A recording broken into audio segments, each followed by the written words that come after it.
one of the places that I have always dreamed of, where time stacks like stone and rooms still hum with breath and dust. The beauty of this ancient country stays with you long after you leave. Welcome to Egypt.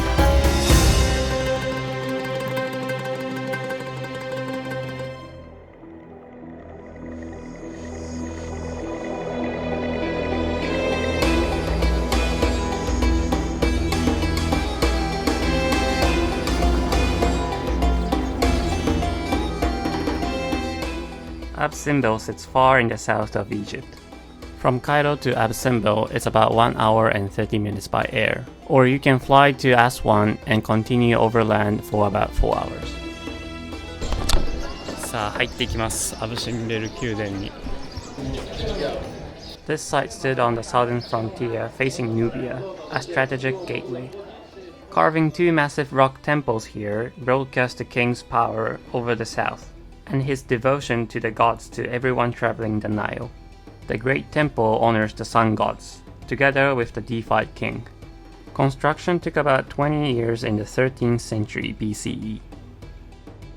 すごいな。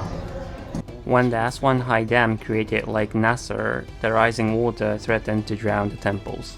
Between 1964 and 1968, under UNESCO's coordination, the entire complex was sawn into blocks and relocated. The small temple is dedicated to Queen Nefertari and the goddess Hathor. On the facade, her statue stands almost the same height as the king's, a distinction rarely granted to a queen.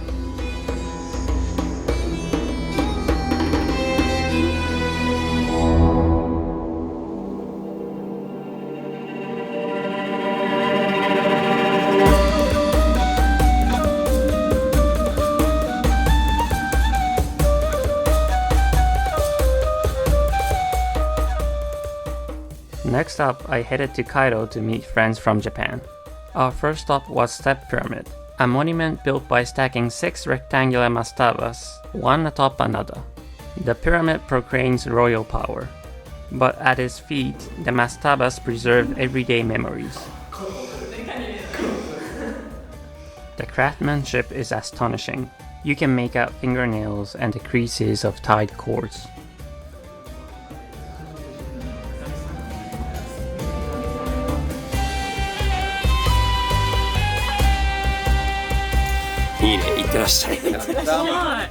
I stepped inside the bent pyramid, edging down its narrow, steep passage, moving backwards for balance. Next, Khufu's pyramid at Giza. We enter through a tomb robber's hole in the sand.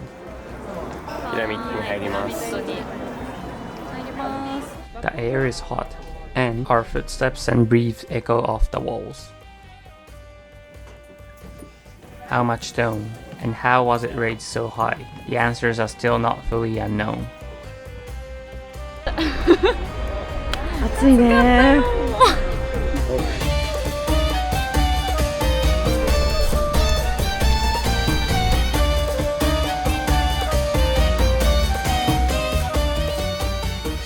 We headed to el-Khalili, the Grand Bazaar in the heart of Old Cairo, dating back to the 14th century. Today, it's a maze where you can find everything, from metal lamps and spices to perfumed oils, shisha, silverwork, and papyrus, now one of the city's classic sites.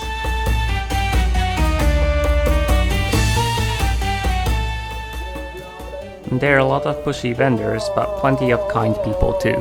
Just watch out for pickpockets and enjoy the atmosphere.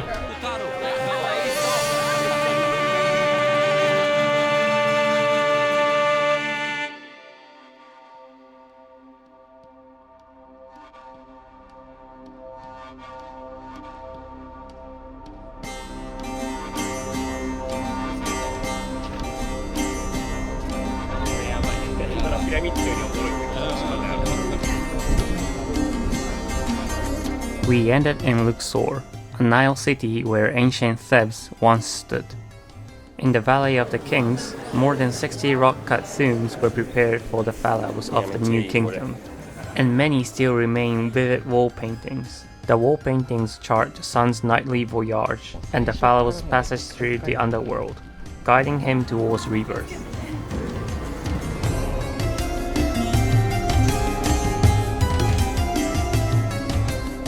Tutankhamun's tomb even displays his mummy inside the chamber today. Because robbers never reached it, the wall paintings kept their vivid color and many objects remained in place until the modern discovery. The mortuary temple on the West Bank is where the living sustained the dead, a place of offerings and daily rites that kept the king's spirit effective. On the walls, Anubis waits the heart against the feather of Maat, the ancient Egyptian goddess of truth and order. After touring the Valley of the Kings and the mortuary temples, we go on to Karnak Temple, which left the strongest impression on me.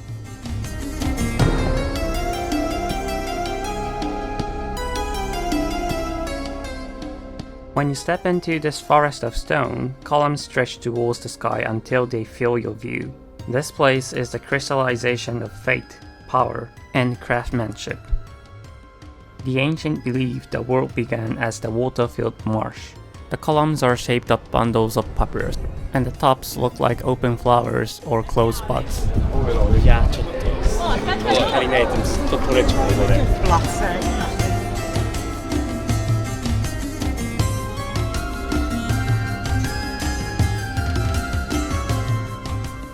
They carried sandstone upstream, built ramps, stuck drum-shaped blocks to raise the shafts, finished the surfaces, and applied color. For me, it was even more overwhelming than the pyramids.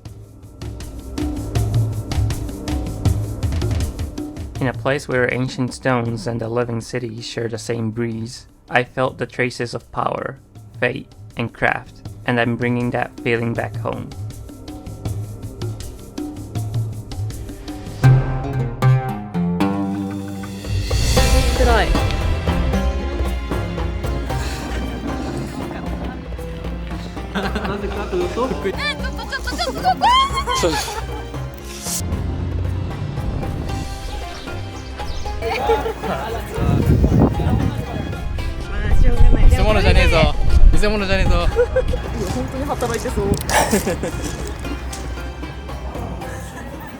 Egypt is a place many people dream about.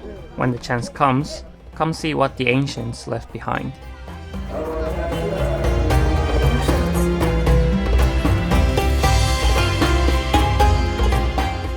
At times the city can be loud and the air a little heavy, but that is part of its character, and all the more reason to go on the day it calls to you.